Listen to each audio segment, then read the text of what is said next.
खारगे जी, केसी वेणुगोपाल जी, रणदीप सुरजेवाला जी, सिद्धरमैया जी, DK Shiv Kumar ji, stage पे senior leaders, हमारे party के सब कार्यकर्ता, मीडिया के हमारे मित्र, आप सबका यहां बहुत बहुत स्वागत, नमस्कार। ವೇದಿಕೆ ಮೇಲೆ ಆಸೀನರಾಗಿರತಕ್ಕಂತ ಎಲ್ಲ ಗಣ್ಯಾತಿ ಗಣ್ಯರೇ, ಮುಖಂಡರುಗಳೇ, ಹಿರಿಯರೇ, ಕರ್ನಾಟಕ ರಾಜ್ಯದ ಮೂಲೆ ಮೂಲೆಗಳಿಂದ ಬಂದಿರತಕ್ಕಂತ ಪಕ್ಷದ ಎಲ್ಲ ಕಾರ್ಯಕರ್ತರೇ, ಮಾಧ್ಯಮ ಮಿತ್ರರೇ, ತಮ್ಮೆಲ್ಲರಿಗೂ ಕೂಡ ಈ ಕಾರ್ಯಕ್ರಮಕ್ಕೆ ಮನಸ್ಪೂರ್ವಕವಾದಂತಹ ಸ್ವಾಗತ ಕೋರ್ತಾ ಇದ್ದೀನಿ। पिछले चुनाव में हमने कॉन्स्टिट्यूशन की रक्षा की, संविधान की रक्षा की थी। ಕಳೆದ ಚುನಾವಣೆಯಲ್ಲಿ ನಾವು ಸಂವಿಧಾನದ ರಕ್ಷಣೆಯನ್ನ ಮಾಡಿದೀವಿ, ಸಂವಿಧಾನನ ಉಳಿಸಂತ ಕೆಲಸನ ಮಾಡಿದ್ದೇವೆ। ये जो किताब है, इसमें भारत की हजारों साल की विचारधारा है। ಈ ಒಂದು ಪವಿತ್ರವಾದಂತ ಪುಸ್ತಕ ಏನಿದೆ, ಈ ಪವಿತ್ರವಾದಂತ ಗ್ರಂಥದಲ್ಲಿ ಭಾರತ ದೇಶದ ಸಾವಿರಾರು ವರ್ಷಗಳ ಇತಿಹಾಸ ಅಡಗಿದೆ। इसमें महात्मा गांधी, अंबेडकर जी, जवाहरलाल नेहरू, सरदार पटेल की आवाज गूंजती है। ಈ ಒಂದು ಪವಿತ್ರವಾದ ಗ್ರಂಥದಲ್ಲಿ ಮಹಾತ್ಮ ಗಾಂಧೀಜಿ ಅವರು, ಬಾಬಾ ಸಾಹೇಬ್ ಅಂಬೇಡ್ಕರ್ ಅವರು, ಜವಾಹರ್ಲಾಲ್ ನೆಹರೂಜಿ ಅವರು, ಸರ್ದಾರ್ ವಲ್ಲಭಭಾಯಿ ಪಟೇಲ್ ಅವರ ಧ್ವನಿ ಇದರಲ್ಲಿ ನಮಗೆ ಕೇಳಿ ಬರ್ತಾ ಇದೆ। मगर इस किताब में बसवना जी, नारायण गुरु, फूले जी, इनकी भी आवाज गूंजती है। ಹಾಗೇನೆ ಈ ಒಂದು ಗ್ರಂಥದಲ್ಲಿ ಬಸವಣ್ಣ ಅವರ ಧ್ವನಿ, ಫುಲೆ ಅವರ ಧ್ವನಿ, ಎಲ್ಲರ ಧ್ವನಿ ಕೂಡ ಕೇಳಿ ಬರ್ತಾ ಇದೆ। और इसकी नींव, इसका foundation one man one vote. ಈ ಒಂದು ಪುಸ್ತಕದ ಮೂಲಭೂತ ಅಡಿಪಾಯ ಏನಂತಂದ್ರೆ ಒಬ್ಬ ಮನುಷ್ಯನಿಗೆ ಒಂದೇ ಮತ ಅನ್ನಂತದ್ದು ಅದರ ಅಡಿಪಾಯ। हर हिंदुस्तानी नागरिक को यह संविधान एक वोट का अधिकार देता है।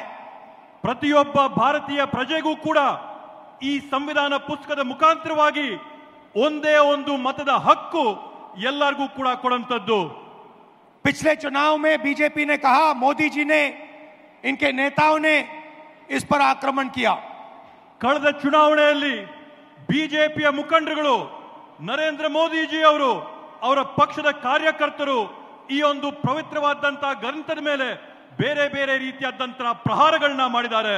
हिंदुस्तान की संस्थाओं को खत्म करके इस पर आक्रमण किया।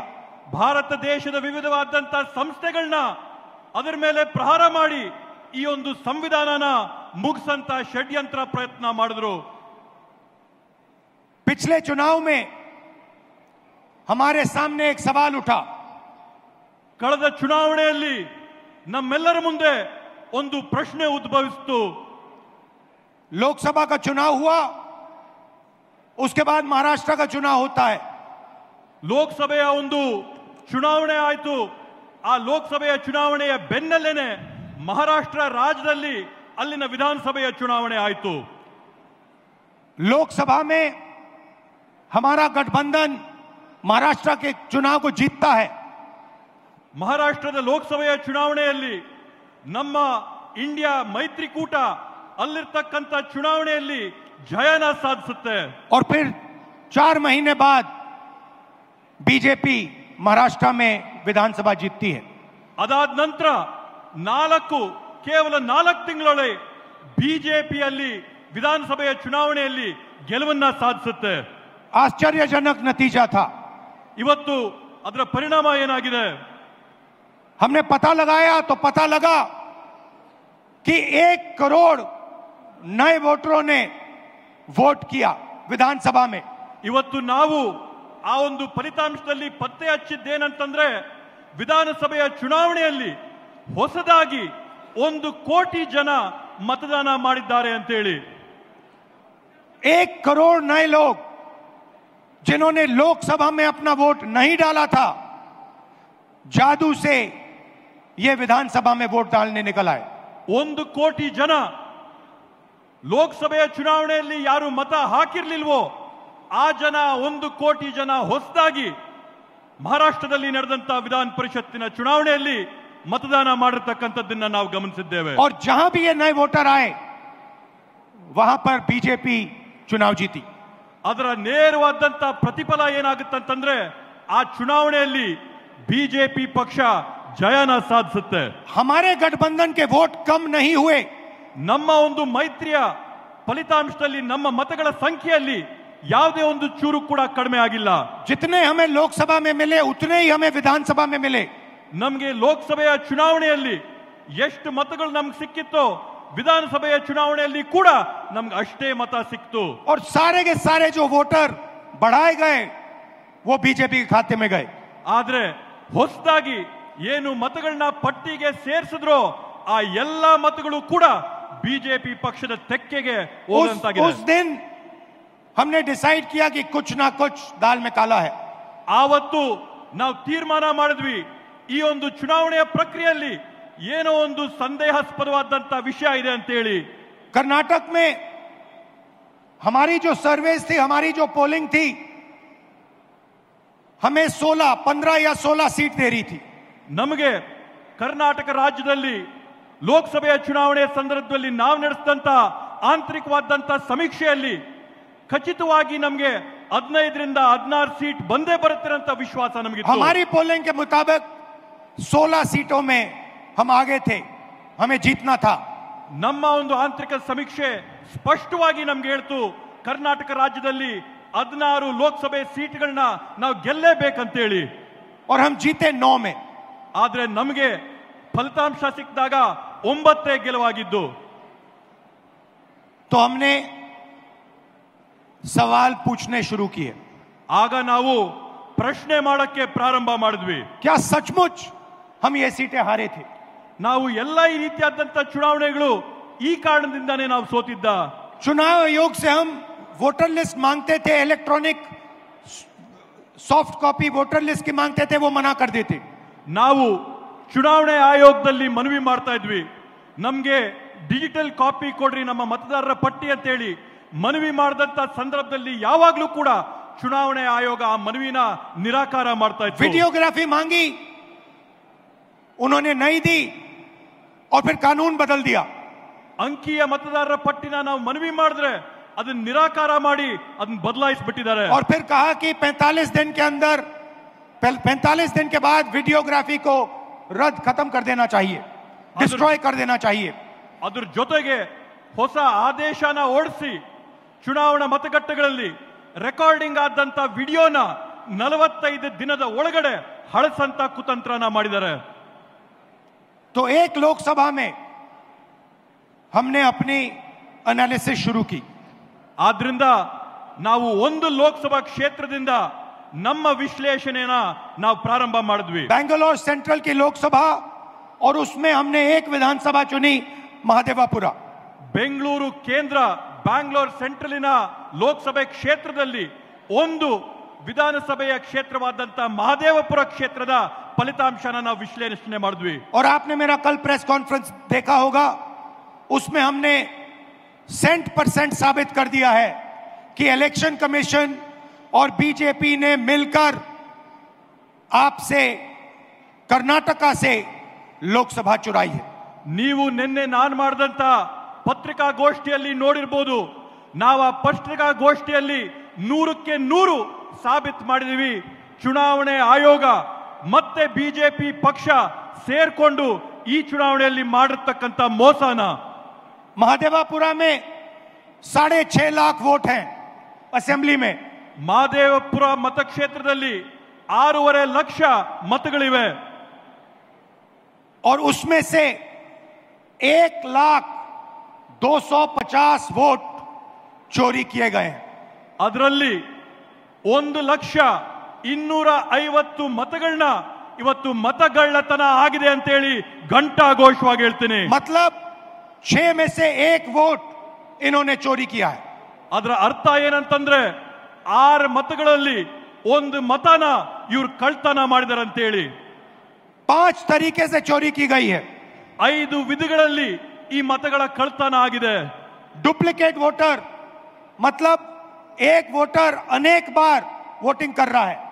ದ್ವಿಪ್ರತಿಯ ಮತದಾರರ ಏನು ಪಟ್ಟಿ ಇರ್ತದೆ ಅದರಲ್ಲಿ ಒಬ್ಬ ಮತದಾರ ಹಲವಾರು ಬಾರಿ ಅವರ ಹೆಸರುಗಳು ಮತಪಟ್ಟಿಯಲ್ಲಿ ಬರ್ತಾರೆ। 4 अलग अलग पोलिंग बूथ में वोट डाल रहा है, 5-6 अलग पोलिंग बूथ में वोट डाल रहा है। 4-5 ಮತಗಟ್ಟೆಗಳಲ್ಲಿ ಅವನು ಹೋಗಿ ಮತದಾನ ಮಾಡಿ ಬರ್ತಾ ಇದ್ದಾನೆ। ऐसे तकरीबन 12,000 वोटर हैं। ಈ ರೀತಿಯಾದಂತದ್ದು ಸರಿಸಮಾನವಾಗಿ 12,000 मतಗಳು ಇವತ್ತು ನಾವು ಕಂಡಿದ್ದೇವೆ। फेक एंड इनवैलिड एड्रेस मतलब इनका पता नहीं है या फिर 0 नंबर एड्रेस है। ನಕಲಿಯಾದಂತ ವಿಳಾಸಗಳಲ್ಲಿ ಅವರ ವಿಳಾಸ ಸಿಗದೇ ಇದ್ದಂತವರು ಈ ಪಟ್ಟಿಗಳಲ್ಲಿದ್ದಾರೆ। तकरीबन 40,000 ऐसे वोट हैं। ಹತ್ತತ್ರ 40,000 ಈ ರೀತಿಯಾಗಿ ವಿಳಾಸ ಸಿಗದೇ ಇದ್ದಂತ ಮತದಾರರು ನಾವು ಗುರುತಿಸಿದ್ದೇವೆ। बल्क वोटर एक एड्रेस में ಒಂದೇ ವಿಳಾಸದಲ್ಲಿ ದೊಡ್ಡ ಸಂಖ್ಯೆಯಲ್ಲಿ ಮತದಾರರ ನೋಂದಣಿಯಾಗಿರ್ತಕ್ಕಂಥದ್ದನ್ನ ನಾವು ಗುರುತಿಡಿದ್ದೇವೆ। एक बेडरूम का घर है और उसमें 40-50 लोग रहते हैं। ಒಂದೇ ಒಂದು ಕೊಠಡಿಯ ಮನೆ ಇದೆ, ಆ ಒಂದು ಕೊಠಡಿಯ ಮನೆಯಲ್ಲಿ 40, 50, 80 ಜನ ವಾಸ ಇದ್ದಾರೆ। और जब उनको वहां हम ढूंढने जाते हैं वहां पे कोई नहीं है। ಅಲ್ಲಿ ನಾವು ನಮ್ಮ ಜನನ ಕಳಿಸಿದಂತ ಸಂದರ್ಭದಲ್ಲಿ, ಅಲ್ಲಿ ನಾವು ಪರೀಕ್ಷೆ ಮಾಡಿದಂತ ಸಂದರ್ಭದಲ್ಲಿ ಅಲ್ಲಿ ನಮ್ಗೆ ಯಾರು ಕೂಡ ಸಿಗ್ಲಿಲ್ಲ। और घर का मालिक बीजेपी का लीडर। ಅಲ್ಲಿ ಯಾರಿದ್ದಾರೆ ಅಂತಂದ್ರೆ ಅಲ್ಲಿರ್ತಕ್ಕಂಥದ್ದು ಬಿಜೆಪಿ ಪಕ್ಷದ ಒಬ್ಬ ನಾಯಕ।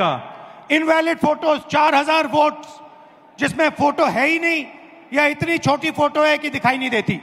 ಕೆಲವೊಂದು ಮತದಾರರ ಗುರುತಿನ ಚೀಟಿಯಲ್ಲಿ ಮತದಾರರ ಭಾವಚಿತ್ರನೇ ಸಿಕ್ಕಲ್ಲ। 4,000 ಈ ರೀತಿಯಾದಂತಹ ಪ್ರಕರಣಗಳನ್ನ ನಾವು ನೋಡಿದ್ದೇವೆ। और 34,000 तकरीबन 34,000 वोट जहां फॉर्म 6 को मिसयूज किया गया है। ಮತ್ತೆ ಅದರ ಜೊತೆಗೆ ವಿಶೇಷವಾಗಿ ಸುಮಾರು 32,000 ಪ್ರಕರಣಗಳಲ್ಲಿ ಮತದಾರರ ಪಟ್ಟಿಯಲ್ಲಿ ನಮೂನೆ 6ರಲ್ಲಿ ಏನು ನೂತನವಾಗಿ ಮತನ ಹಾಕೋಬೇಕೋ ಅದರಲ್ಲಿ ನಾವು ಅವ್ಯವಹಾರ ಕಂಡಿದ್ದೇವೆ। फॉर्म 6 फर्स्ट टाइम वोटर्स के लिए होती है।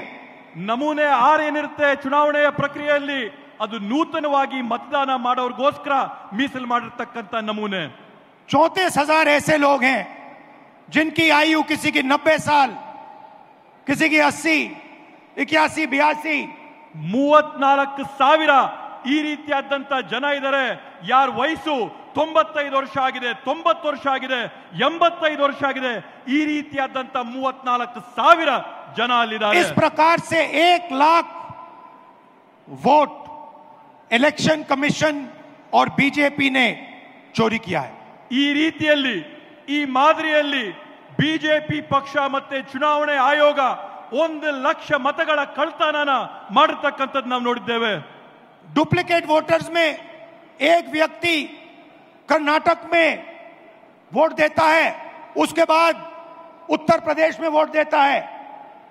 ನಕಲಿ ಮತದಾರರ ಪಟ್ಟಿಯಲ್ಲಿ ನಾವು ನೋಡಿದೀವಿ, ನಕಲು ಮಾಡಿಕೊಂಡು ಒಬ್ಬೇ ಮತದಾರನು ಕರ್ನಾಟಕ ರಾಜ್ಯದಲ್ಲಿ ಮತ ಹಾಕ್ತಾನೆ, ಮಹಾರಾಷ್ಟ್ರದಲ್ಲಿ ಮತ ಹಾಕ್ತಾನೆ, ಯುಪಿ ರಾಜ್ಯದಲ್ಲಿ ಮತ वोट देने ಹಾಕ್ತಾನೆ। का अधिकार उसको बेंगलोर में है, लखनऊ में है, वाराणसी में है, अलग अलग जगह देश में ये लोग वोट डालने के लिए ऑथराइज्ड हैं। ಮತದಾನ ಮಾಡಂತ ಹಕ್ಕು ಈ ವ್ಯಕ್ತಿಗೆ ಬೆಂಗಳೂರಿನಲ್ಲಿದೆ, ಲಕ್ನೌನಲ್ಲಿದೆ, ವಾರಣಾಸಿನಲ್ಲಿದೆ। ಈ ದೇಶದ ವಿವಿಧ ಭಾಗಗಳಲ್ಲಿ ಮತದಾನ ಮಾಡಂತ ಹಕ್ಕನ್ನ ಈ ವ್ಯಕ್ತಿ ಕೊಟ್ಟಿದ್ದಾರೆ। मुझसे इलेक्शन कमीशन एफिडेविट मांगता है। ನನ್ನ ಹತ್ರಿಂದ ಇವತ್ತು ಚುನಾವಣೆ ಆಯೋಗ ಪ್ರಮಾಣ ಪತ್ರ ಕೇಳ್ತಾ ಇದ್ದಾರೆ। मुझसे कहता है कि मुझे ओथ लेना है। ಅವ್ರು ನನಗೆ ಕೇಳ್ತಾ ಇದ್ದಾರೆ ನಿಮ್ ಮುಂದೆ ಬಂದು ಪ್ರಮಾಣ ಮಾಡಿ ಅಂತ ಹೇಳಿ। मैंने पार्लियामेंट के अंदर ओथ लिया है, ನಾನು इस संविधान के सामने ओथ लिया है, इस पर हाथ डाल के वोट लिया है, इस पे हाथ डालकर ओथ लिया है। ನಾನು ಸಂಸತ್ ಭವನದಲ್ಲಿ ಪ್ರತಿಜ್ಞೆ ಮಾಡಿದ್ದೀನಿ, ಸಂಸತ್ನಲ್ಲಿ ಪ್ರತಿಜ್ಞೆ ಮಾಡಿದ್ದೀನಿ, ಈ ಸಂವಿಧಾನದ ಮೇಲೆ ನಾನು ಪ್ರತಿಜ್ಞೆ ಮಾಡಿದ್ದೀನಿ, ನಾನು ನುಡಿಯಂತದ್ದೆಲ್ಲ ಸತ್ಯ ಅಂತ ಪ್ರತಿಜ್ಞೆ ಮಾಡಿದ್ದೇನೆ। और आज जब हिंदुस्तान की जनता हमारे डेटा को लेकर इलेक्शन कमीशन के वेबसाइट पर सवाल पूछ रही है तो इलेक्शन कमीशन ने अपना वेबसाइट बंद कर दिया। ಇವತ್ತು ನಮ್ಮ ದೇಶದ ಪ್ರಜೆಗಳು ನಮ್ಮ ಒಂದು ಪತ್ರಿಕಾಗೋಷ್ಠಿ ನೋಡಿದ ನಂತರ ಚುನಾವಣೆ ಆಯೋಗದ ವೆಬ್ಸೈಟ್ ಅಲ್ಲಿ ಪ್ರಶ್ನೆ ಮಾಡಕ್ಕೆ ಪ್ರಯತ್ನ ಮಾಡಿದ್ರೆ ಚುನಾವಣೆ ಆಯೋಗದ ವೆಬ್ಸೈಟ್ मध्य प्रदेश, राजस्थान, बिहार के वेबसाइट बंद कर दिए हैं। ಇವತ್ತು ಬೇರೆ ಬೇರೆ ರಾಜ್ಯಗಳ ವೆಬ್ಸೈಟ್, ಚುನಾವಣೆಯ ವೆಬ್ಸೈಟ್, ಬಿಹಾರದ ಚುನಾವಣೆಯ ವೆಬ್ಸೈಟ್ ನ ಇವತ್ತು ಬಂದ್ ಮಾಡಿದ್ದಾರೆ। क्योंकि वो जानते हैं कि अगर हिंदुस्तान की जनता ने इसी डेटा को लेकर सवाल पूछना शुरू कर दिया तो उनका पूरा ढांचा कोलैप्स कर जाएगा। ಯಾಕಂತಂದ್ರೆ ಅವ್ರಿಗೆ ಮನವರಿಕೆ ಆಗಿದೆ, ಭಾರತ ದೇಶದ ಪ್ರಜೆಗಳು ಈ ಒಂದು ವಿಷಯನ ಕೇಳಿಕೊಂಡು ಪ್ರಶ್ನೆ ಮಾಡಕ್ಕೆ ಪ್ರಾರಂಭ ಮಾಡಿದ್ರೆ ಅವರ ಒಂದು ನಾಟಕ ಏನ್ ನಡೀತಾ ಇದೆ ಆ ನಾಟಕ ಮುಗಿದೋಗುತ್ತೇನಂತ ಭಯ ಇವತ್ತು ಅವ್ರಿಗೆ ಬಂದಿದೆ। मैं यहां इस स्टेट से गारंटी देके कह रहा हूं, हमारी मांग है कि इलेक्शन कमीशन हमें पूरी देश की इलेक्ट्रॉनिक वोटर लिस्ट दे। ನಾನು ಈ ವೇದಿಕೆ ಮುಖಾಂತರವಾಗಿ ಚುನಾವಣೆ ಆಯೋಗ ಮಾಡಿದಂತ ಮನವಿ ಏನಂತಂದ್ರೆ ಈ ದೇಶದಲ್ಲಿರ್ತಕ್ಕಂಥ ಎಲ್ಲ ಚುನಾವಣೆಯ ಪಟ್ಟಿಗಳನ್ನ ನಮಗೆ ಎಲೆಕ್ಟ್ರಾನಿಕ್ ಫಾರ್ಮ್ ಅಲ್ಲಿ, ಡಿಜಿಟಲ್ ಫಾರ್ಮ್ ಅಲ್ಲಿ ಕೊಡಿ ಅಂತ ಹೇಳಿ। वीडियोग्राफी के रिकॉर्ड्स दे। ಇವತ್ತೇನು ನೀವು ರೆಕಾರ್ಡಿಂಗ್ ಮಾಡ್ತೀರಾ ಮತಗಟ್ಟೆಗಳಲ್ಲಿ, ಆ ರೆಕಾರ್ಡಿಂಗ್ ಮಾಡಿದಂತ ಮಾಹಿತಿನ ನಮಗ್ ಕೊಡಿ ಅಂತ ಹೇಳಿ। और अगर ये हमें देंगे तो हम ये साबित कर लेंगे कि सिर्फ एक सीट नहीं चोरी हुई है। ಇವತ್ತಿನ ಮಾಹಿತಿ ನಮಗ್ ಕೊಟ್ರೆ ನಾವು ಸಾಬೀತು ಮಾಡಿ ತೋರಿಸ್ತೀವಿ ಇಲ್ಲಿ ಒಂದು ಮತ, ಇಲ್ಲಿ ಒಂದು ಸೀಟಿನ ಕಳ್ತನ ಆಗಿದೆ ಅಂತ ಹೇಳಿ। और सिर्फ कर्नाटका में नहीं चोरी हुई है, पूरे हिंदुस्तान में सीटें चोरी हुई हैं। ಈ ಕಳ್ತನ ಕೇವಲ ಕರ್ನಾಟಕ ರಾಜ್ಯದ ಒಂದರಲ್ಲೇ ಅಲ್ಲ, ಭಾರತ ದೇಶಾದ್ಯಂತ ಪೂರ್ತಿ ಈ ರೀತಿಯಾಗಿ ಮತಗಳ ಕಳ್ತನ ಆಗಿದೆ। इलेक्शन कमीशन बीजेपी का नहीं है, इलेक्शन कमीशन संविधान के लिए काम करता है। ಇವತ್ತು ಚುನಾವಣೆ ಆಯೋಗ ಏನಿದೆ ಬಿಜೆಪಿ ಅವರ ಪರವಾಗಿ ನಿಂತಿದೆ, ಎಲೆಕ್ಷನ್ ಕಮಿಷನ್ ಏನಿದೆ ಇವತ್ತು ಸಂವಿಧಾನದ ವಿರುದ್ಧವಾಗಿ ಇವತ್ತು ನಡ್ಕೋತಾ ಇದೆ। और कर्नाटक में सीट चोरी की गई है, एक लोकसभा को हमने जांच करके निकाला है। मैं कह सकता हूं कि एक से ज्यादा सीटें यहां चोरी हुई हैं। ಇವತ್ತು ಕರ್ನಾಟಕದಲ್ಲಿ ನಾವು ಒಂದು ಕ್ಷೇತ್ರನ ಪರಿಶೀಲನೆ ಮಾಡಿ ಆ ಕ್ಷೇತ್ರದಲ್ಲಿ ಆದಂತ ಕಳ್ತನನ ನಾವು ಸಾಬೀತು ಮಾಡಿದೀವಿ। 100ಕ್ಕೆ 100 ನಾನು ನಿಮ್ಗೆ ಆಶ್ವಾಸನೆ ಕೊಡ್ತೀನಿ, ಕರ್ನಾಟಕ ರಾಜ್ಯಾದ್ಯಂತ ನಾವು ಪರಿಶೀಲನೆ ಮಾಡಿದ್ರೆ ಒಂದಲ್ಲ ಹಲವಾರು ಉದಾಹರಣೆ ನಮ್ಗೆ ಸಿಗುತ್ತೆ ಅಂತ ಹೇಳಿ। जो कॉन्स्टिट्यूशन का फाउंडेशनल आइडिया है, वन मैन वन वोट, इस पर इलेक्शन कमीशन और उसके सारे अफसर आक्रमण कर रहे हैं। इसका मतलब वो संविधान पर आक्रमण कर रहे हैं। ಇವತ್ತು ಸಂವಿಧಾನದ ಮೂಲ ಧ್ಯೇಯ ಏನಿದೆ, ಸಂವಿಧಾನದ ಮೂಲ ಧ್ಯೇಯ ಅಂದ್ರೆ ಒಬ್ಬ ವ್ಯಕ್ತಿಗೆ ಒಂದೇ ಮತ ಅನ್ನಂಥದ್ದು। ಚುನಾವಣೆ ಆಯೋಗದ ಅಧಿಕಾರಿಗಳು, ಅವರಲ್ಲಿರ್ತಕ್ಕಂಥ ಸಿಬ್ಬಂದಿ ವರ್ಗದವರು ಎಲ್ಲರೂ ಕೂಡ ಒಗ್ಗಟ್ಟಾಗಿ ಸೇರಿ ಈ ಸಂವಿಧಾನದ ಮೇಲೆ ಪ್ರಹಾರ ಮಾಡಿ, ಅದ್ರ ಮೇಲೆ ಹಲ್ಲೆ ಮಾಡಿ हिंदुस्तान के गरीब जनता पर आक्रमण कर रहे हैं।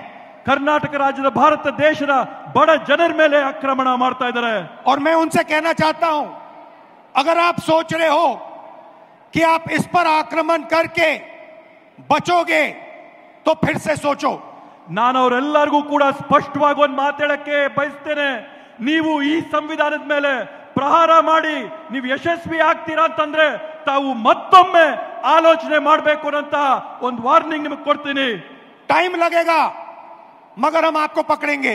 ಸಮಯ ಬರುತ್ತೆ, ಆದ್ರೆ ನಿಮ್ಗೆ ತಕ್ಕದಂತ ಪಾಠನ ಕಲಿಸ್ತೀವಿ, एक एक करके पकड़ेंगे, ಒಬ್ಬೊಬ್ಬರನ್ನ ಹುಡುಕಿ ನಿಮಗೆ ಪಾಠ ಕಲಿಸ್ತೀವಿ। मेरी बात याद रखना, ದೇಶಾದ್ಯಂತ ಹುಡುಕ್ ಕೊಡ್ತೀವಿ। क्योंकि आप अगर इस पर हमला करोगे तो हम आप पर हमला करेंगे। ನೀವು ಈ ಪವಿತ್ರ ಸಂವಿಧಾನದ ಮೇಲೆ ಹಲ್ಲೆ ಮಾಡಿದ್ರೆ ನೇರವಾಗಿ ನಾವು ನಿಮ್ಮ ಮೇಲೆ ಹಲ್ಲೆ ಮಾಡ್ತೀವಿ, ನಿಮ್ಮನ್ನ ಗುರಿ ಮಾಡ್ತೀವಿ।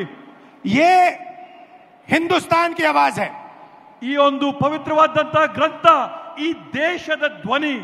याद रखिए, नरेंद्र मोदी 25 सीट की मार्जिन से प्रधानमंत्री हैं। ತಾವು ನೆನಪಿಟ್ಕೋಬೇಕು, ನರೇಂದ್ರ ಮೋದಿ ಅವರು ಕೇವಲ 25 ಸೀಟುಗಳಿಂದ ಇವತ್ತು ಈ ದೇಶದ ಪ್ರಧಾನಮಂತ್ರಿ ಆಗಿದ್ದಾರೆ। एक सीट हमने दिखा दी कि चोरी हुई है।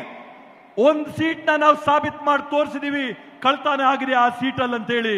25 सीट वो 35,000 या कम वोटों से जीते हैं। 25 ಸ್ಥಾನಗಳನ್ನ ಅವರು 34,000ಕ್ಕಿಂತ ಕಡಿಮೆಯ ಅಂತರದಲ್ಲಿ ಇವತ್ತು ಜಯ ಸಾಧಿಸಿರೋದನ್ನ ನಾವು ನೋಡಿದೀವಿ। अगर हमें इलेक्ट्रॉनिक डेटा मिल जाए हम साबित कर देंगे कि हिंदुस्तान का प्रधानमंत्री चोरी करके प्रधानमंत्री बना है। ಇವತ್ತು ನಮಗೆ ಸರಿಯಾದಂತ ಮಾಹಿತಿ ಕೊಟ್ರೆ ನಾವು ಸಾಕ್ಷಿಯಾಗಿ ತೋರಿಸ್ತೀವಿ ಈ ದೇಶದ ಪ್ರಧಾನಮಂತ್ರಿ ಕಳ್ತನ ಮಾಡಿ ಪ್ರಧಾನಮಂತ್ರಿ पूरे देश को ये सवाल पूछना चाहिए कि इलेक्शन कमीशन इलेक्ट्रॉनिक डेटा और वीडियोग्राफी क्यों नहीं दे रहा है। ಇವತ್ತು ಪೂರ್ತಿ ದೇಶ ಒಕ್ಕೊರಲಿನಿಂದ ಪ್ರಶ್ನೆ ಮಾಡಬೇಕಾಗಿದೆ, ಚುನಾವಣೆ ಆಯೋಗ ಡಿಜಿಟಲ್ ರೆಕಾರ್ಡ್ ನ ಮತ್ತೆ ರೆಕಾರ್ಡಿಂಗ್ ಗಳನ್ನ ವಿಡಿಯೋ ರೆಕಾರ್ಡಿಂಗ್ ನ ಯಾಕೆ ಕೊಡ್ತಾ ಇಲ್ಲ ಅಂತ ಹೇಳಿ। मैं लीडर ऑफ ऑपोजिशन हूं मगर मैं अकेला नहीं बोल रहा हूं। ನಾನು ವಿರೋಧ ಪಕ್ಷದ ನಾಯಕನಾಗಿರಬಹುದು ಆದ್ರೆ ನಾನು ಒಬ್ಬೊಂಟಿಗನಾಗಿ ಮಾತಾಡ್ತಾ ಇಲ್ಲ। हिंदुस्तान की सारी राजनीतिक ऑपोजिशन की पार्टियां ये सवाल पूछ रही हैं। ಈ ದೇಶದ ಎಲ್ಲಾ ರಾಜಕೀಯ ಪಕ್ಷಗಳು ಕೂಡ ನಮ್ಮ ಜೊತೆ ನಿಂತು ಇದನ್ನ ಪ್ರಶ್ನೆ ಮಾಡ್ತಾ ಇದ್ದಾರೆ। और इलेक्शन कमीशन को एकदम ये डेटा हमारे हवाले कर देना चाहिए। ಅದೇ ರೀತಿಯಲ್ಲಿ ಚುನಾವಣಾ ಆಯೋಗ ಈ ಕೂಡಲೇನೆ ಈ ಎಲ್ಲಾ ಮಾಹಿತಿಗಳನ್ನ ಬಹಿರಂಗ ಪಡಿಸಬೇಕು ಅಂತ ಹೇಳ್ತೇನೆ। कर्नाटक में जो हमने डेटा निकाला है वो एक क्राइम का एविडेंस है। ಕರ್ನಾಟಕ ರಾಜ್ಯದಲ್ಲಿ ನಾವು ತೆಗೆದಿರ್ತಕ್ಕಂತ ಮಾಹಿತಿ ಒಂದು ದೊಡ್ಡ ಕುತಂತ್ರದ ಸಾಕ್ಷಿಯ ಗುಡ್ಡ ಆಗಿ ನಿಂತಿದೆ। 6 महीने लगे हमें उस डेटा को निकालने के लिए। 6 ತಿಂಗಳಿನ ಕಾಲಾವಧಿ ಆಗಿದೆ ನಮ್ಗೆ ಮಾಹಿತಿನೆಲ್ಲ ಸಂಗ್ರಹ ಮಾಡೋದಕ್ಕೋಸ್ಕರ। इतना बड़ा कागजों की फाइल थी। 7 ಅಡಿ ಎತ್ತರದ ಕಾಗದಗಳ ಪತ್ರಗಳ ಪೇಪರ್ಗಳನ್ನ ಇವತ್ತು ನಾವು ಪರಿಶೀಲನೆ ಮಾಡಿದ್ದೇವೆ। एक फोटो को लाखों फोटो के सामने कंपेयर किया है। ಒಂದು ಭಾವಚಿತ್ರನ ಲಕ್ಷಾಂತರ ಭಾವಚಿತ್ರಗಳ ಜೊತೆಗೆ ಹೋಲಿಕೆ ಮಾಡಿದ್ದೇವೆ ನಾವು। हर एक नाम को चेक किया है। ಪ್ರತಿಯೊಂದು ಹೆಸರನ್ನ ನಾವು ಪರಿಶೀಲನೆ ಮಾಡಿದ್ದೇವೆ। और हम मानते हैं कि हिंदुस्तान का पूरा जो डेटा है इलेक्शन का डेटा है वो एविडेंस है।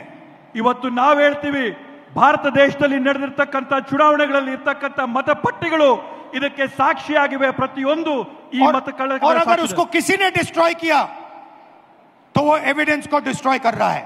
ಇವತ್ತು ನಾವು ಯಾರನ್ನೇ ಪ್ರಶ್ನೆ ಮಾಡಿದ್ರು ಕೂಡ ಅವರು ಈ ಸಾಕ್ಷಿನ ನಾಶ ಮಾಡಂತ ಕುತಂತ್ರದಲ್ಲಿದ್ದಾರೆ। और उस क्राइम को आगे बढ़ा रहा है। ಈ ರೀತಿಯಾದಂತ ಕುತಂತ್ರನ ಈ ತಪ್ಪುಗಳನ್ನ ಅವರು ಮುಂದುವರಿಸ್ತಾನೆ ಹೋಗ್ತಾ ಇದ್ದಾರೆ। और इलेक्शन कमीशन को लोगों को एक और बात माननी होगी, समझना होगा। ಇವತ್ತು ಎಲೆಕ್ಷನ್ ಚುನಾವಣೆ ಆಯೋಗದವರು ಜನರ ಹತ್ರದಿಂದ ಕೇಳಂತ ಮತ್ತೊಂದು ಪ್ರಶ್ನೆಗೆ ಉತ್ತರ ಕೊಡಬೇಕಾಗ್ತದೆ। हमें एक सीट की सच्चाई निकालने के लिए 6 महीने लगे। ನಮಗೆ ಒಂದು ಸೀಟಿನ ವಾಸ್ತವಾಂಶ ತೆಗೆರಷ್ಟರಲ್ಲಿ 6 ತಿಂಗಳಿನ ಕಾಲಾವಧಿ ಬೇಕಾಗಿತ್ತು। मगर अगर आपने हमें डेटा नहीं दिया तो हम ये काम 1 नहीं 10, 15, 20, 25 सीटें में भी कर सकते हैं। ನೀವೇನಾದ್ರೂ ನಮ್ಗೆ ಈ ಮಾಹಿತಿನ ಕೊಟ್ಟಿಲ್ಲ ಅಂದ್ರೆ ನೇರವಾಗಿ ನಾವು ನಿಮ್ಗೆ ಹೇಳ್ತಾ ಇದೀವಿ, ಒಂದು ಕ್ಷೇತ್ರ ಅಲ್ಲ 5, 10, 15, 25 ಕ್ಷೇತ್ರಗಳಲ್ಲಿ ನಾವು ಈ ಮಾಹಿತಿನ ಸಂಗ್ರಹ ಮಾಡಿ ಬಹಿರಂಗ ಮಾಡ್ತೀವಿ। पेपर कॉपियां हैं हमारे पास। ನಮ್ಮ ಹತ್ರ ಮಾಹಿತಿ ಇದೆ ಇದ್ರ ಬಗ್ಗೆ। आप छुपा नहीं सकते। ನೀವು ಇದನ್ನ ಯಾವುದೇ ಕಾರಣಕ್ಕೂ ಬಚ್ಚಿಡಕ್ಕಾಗಲ್ಲ, ಮುಚ್ಚಿಡಕ್ಕಾಗಲ್ಲ। और आप छुप नहीं सकते। ನೀವು ಸುಮ್ಮನೆ ಕೂಡ ಇರಕ್ ಸಾಧ್ಯವಿಲ್ಲ। एक ना एक दिन आपको ऑपोजिशन का सामना करना पड़ेगा। ಒಂದಲ್ಲ ಒಂದಿನ ನೀವು ವಿರೋಧ ಪಕ್ಷಗಳನ್ನ ಎದುರಿಸಲೇಬೇಕಾಗುತ್ತೆ ಅಂತ ಹೇಳ್ತೀನಿ। ಈ ಸಂದರ್ಭದಲ್ಲಿ हर ऑफिसर को और इलेक्शन कमिश्नर को यह बात अच्छी तरह समझ लेनी चाहिए। ಚುನಾವಣೆ ಆಯೋಗದ ಪ್ರತಿಯೊಬ್ಬ ಅಧಿಕಾರಿಗೆ, ಅವರ ಮುಖ್ಯಸ್ಥರಿಗೆ, ಪ್ರತಿಯೊಬ್ಬರಿಗೂ ಕೂಡ ಈ ವಿಷಯ ಮನವರಿಕೆ ಆಗಬೇಕು ಅಂತ ಹೇಳ್ತೀನಿ। यहाँ पे एक लोकसभा चोरी की गई है।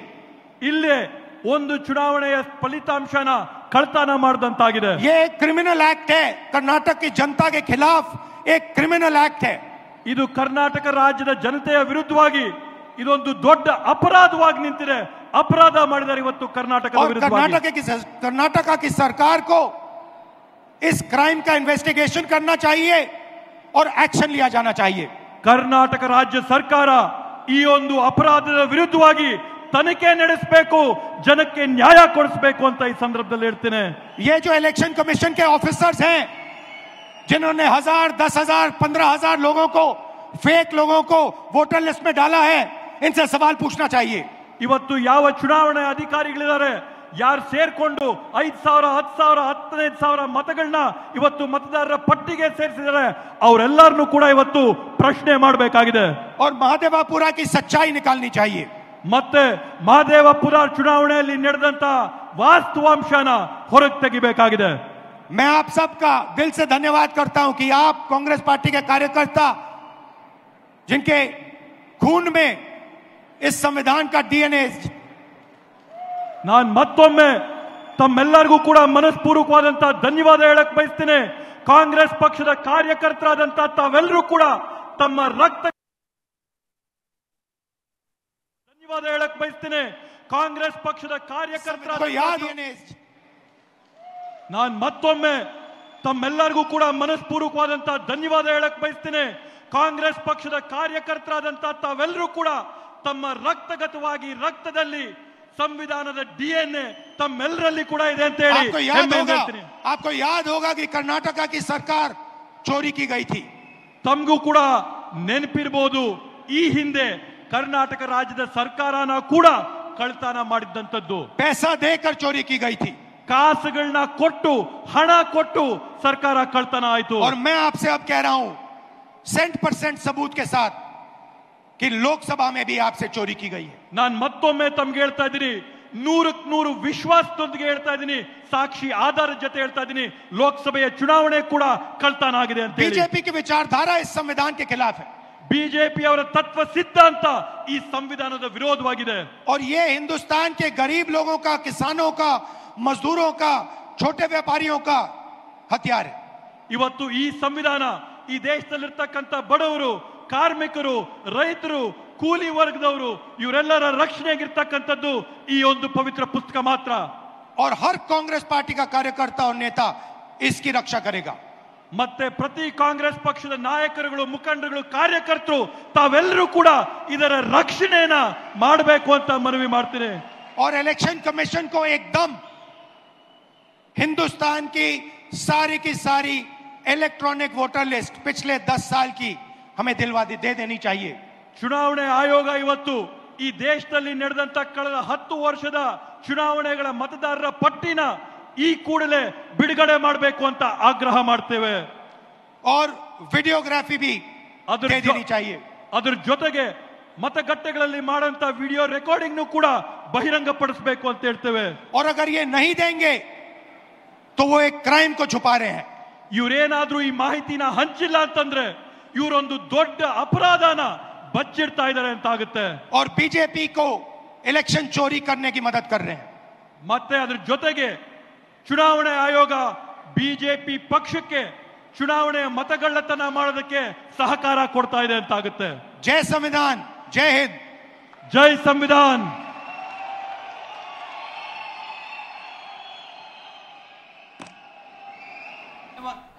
ಬಹಳ ಗಂಭೀರ ಆರೋಪ ಮಾಡಿದ್ದಾರೆ ಫ್ರೀಡಂ ಪಾರ್ಕ್ನಿಂದ ರಾಹುಲ್ ಗಾಂಧಿ.